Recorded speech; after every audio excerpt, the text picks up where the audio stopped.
besoin de toi, maître. Heureuse est la mère qui t'a porté et allaitée. Heureux plutôt ceux qui écoutent la parole de Dieu et qui l'observent.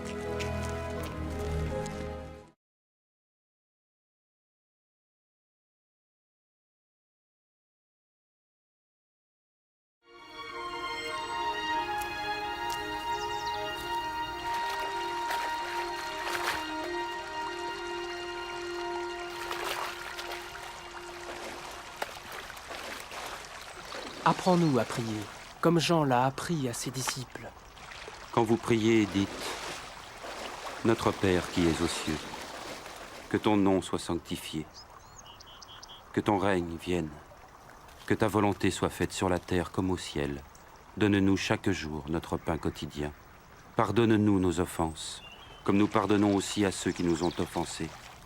Protège-nous contre la tentation et délivre-nous du mal. »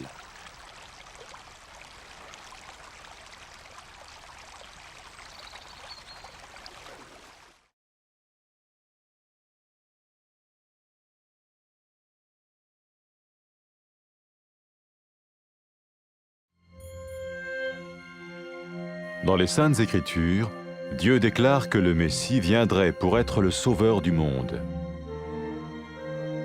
La vie de Jésus prouve qu'il est bien celui dont les prophètes avaient parlé. Ésaïe a prophétisé que la Vierge deviendrait enceinte et qu'elle enfanterait un fils. Des siècles plus tard, la naissance de Jésus accomplissait cette prophétie.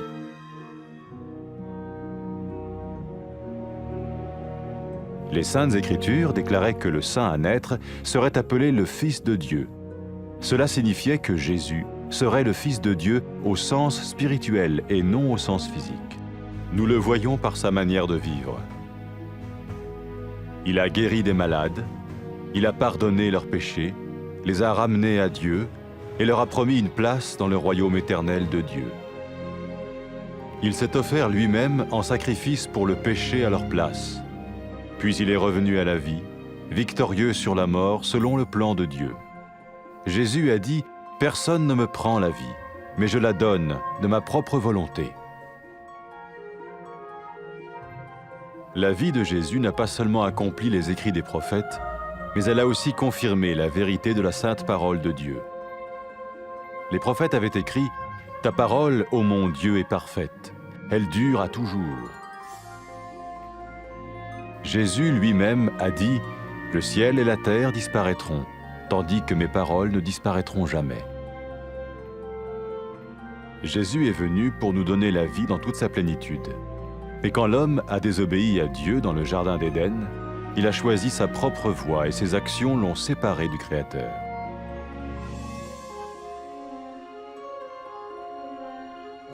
Les Saintes Écritures déclarent que tous ont péché et que le salaire que paye le péché, c'est la mort. Il s'agit de la mort spirituelle, éternelle séparation d'avec Dieu. Mais tout comme Dieu a donné un bélier pour qu'il meure à la place du fils d'Abraham, ainsi il a envoyé Jésus, le Messie, mourir à notre place. Sa vie, sa mort et sa résurrection restaurent la relation entre Dieu et tous ceux qui mettent leur confiance en lui. Maintenant, non seulement Jésus pardonne les péchés de ceux qui le suivent, mais il les sauve aussi du jugement éternel de Dieu. Ils sont sûrs d'aller au paradis et de vivre avec lui pour toujours. C'est cette vie et cette liberté de la culpabilité et du pouvoir du péché que Jésus offre à chacun aujourd'hui. Cela ne veut pas dire suivre une religion, mais choisir d'avoir foi en Jésus qui dit « Je me tiens à la porte et je frappe. Si quelqu'un entend ma voix et ouvre la porte, j'entrerai chez lui. » Cela veut dire se tourner vers Dieu et croire que Jésus vient dans nos vies pardonner nos péchés et nous rendre tels qu'il veut que nous soyons. Il ne suffit pas d'approuver intellectuellement ce qu'il dit, ni de vivre une expérience émotionnelle. Nous le recevons par grâce, au moyen de la foi, par un acte de notre volonté. Lorsque quelqu'un est prêt à suivre Jésus le Messie, il peut lui parler par une simple prière. Peut-être êtes-vous prêt maintenant à ouvrir votre vie à Dieu. Si oui, vous pouvez vous joindre à la prière suivante, silencieusement. dans votre cœur.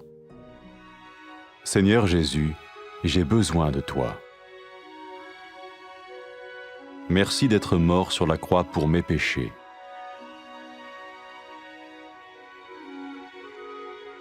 Je confesse mes péchés et je m'en repens.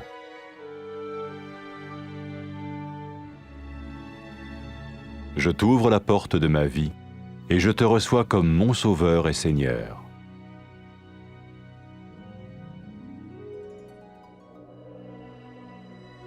Merci de me pardonner mes péchés et de me donner la vie éternelle.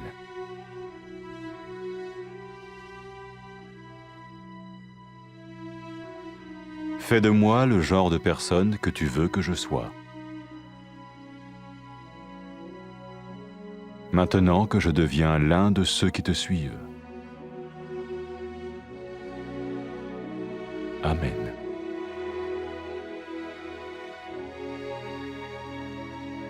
Jésus a dit à propos de ses disciples, « Mes brebis écoutent ma voix, je les connais et elles me suivent. » Pour expérimenter la vie en abondance promise par Jésus, ceux qui le suivent parlent à Dieu chaque jour dans la prière et lisent ou écoutent sa parole. Ils parlent de lui à d'autres personnes et rencontrent régulièrement ceux qui l'aiment et le suivent. N'oubliez pas sa merveilleuse promesse. Tout pouvoir m'a été donné dans le ciel et sur la terre. Et sachez-le, je vais être avec vous tous les jours, jusqu'à la fin du monde.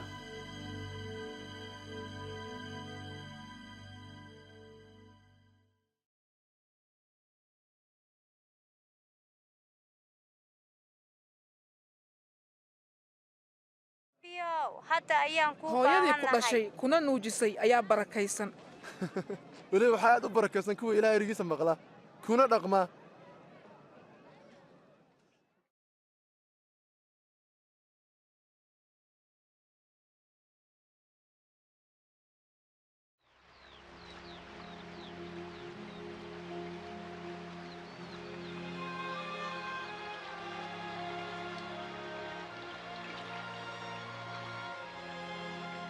sayidow nabar sida loo tukado siduu nebi yaxya xertiisa u baray tukashada markaad tukanaysaan dhaha aabbahayga jannada ku jirow magacaaga ha la sharfo boqortooyadaaduna ha soo degato doonistaada siday jannada ku tahay dhulkana ka yeel nasiib maalin walba kibis maalmeedkayaga dembigayaga naga cafi sidaan annaguba u cafinno kuwa noo qaamaysan ha nagu eegin jiribaadda laakiin naga badbaadi sharta shayddaanka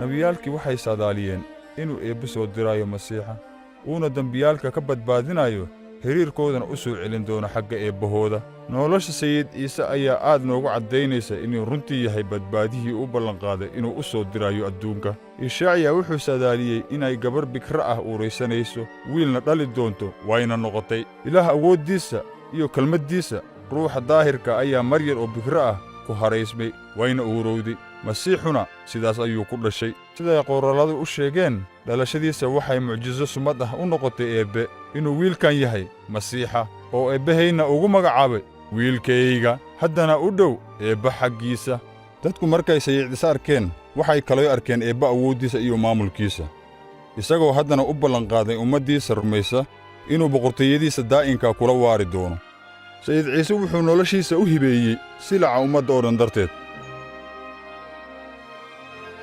ka dibna wuu soo sara kacay runtii taas waxay caddaysay inuu ka guulaystay geerida duubanaha ciise masiix wuxuu yidhi waxaan leeyahay awood noloshayda aan ku hibeeyo kulana soo sara kaco nolosha ciise masiix waxay ku rumowday sidii nebiyaalkii hore u saadaaliyeen waxay caddaysay inay run tahay ereyga eebbe oo waxba lagama beddelin siday nebiyaalku hore u caddeeyeen rabbiyow ereygaagu waa dhab oo waa daa'im sayid ciise wuxuu yidhi cirka iyo dhulka way dhammaan doonaan laakiin ereygaygu ma dhammaan doono eebbe markuu dhulka uumay aadan iyo xaawa si ay ula nooladaan uguna renreeyaan eebbahooda